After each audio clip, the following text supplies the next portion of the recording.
first of all, the bike is produced in a limited edition, and all the parts around the bikes are quite exclusive.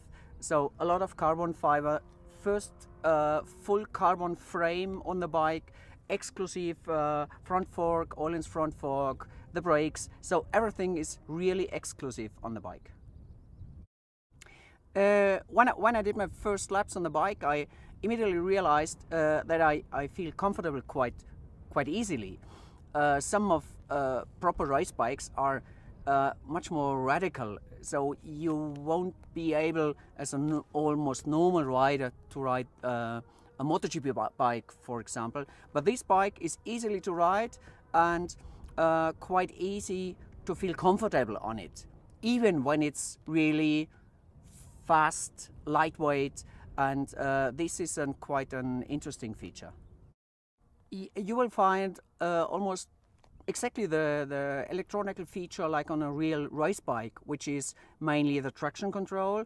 We work a lot of finding the grip level and getting the power on the ground. That's the main thing on such a strong bike. And this feature, for example, a launch control, is standard on the bike. And all these features are easily fine adapted to each racetrack on the world. I think it's not really comparable, but it's the biggest step to find a way to make such a radical bike rideable. That's the question on each racetrack. How can you get the power on the ground and control it?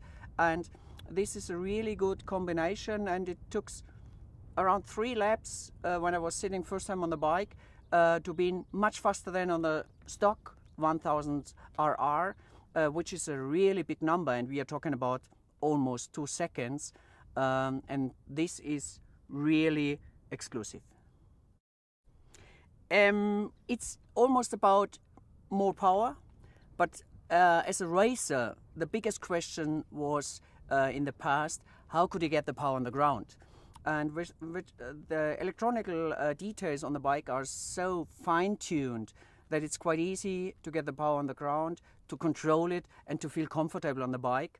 And at the end, when you arrive at a corner with more than 300 kilometers per hour, it's easy with these brakes to control the speed into the corner. So it's the full package you will need.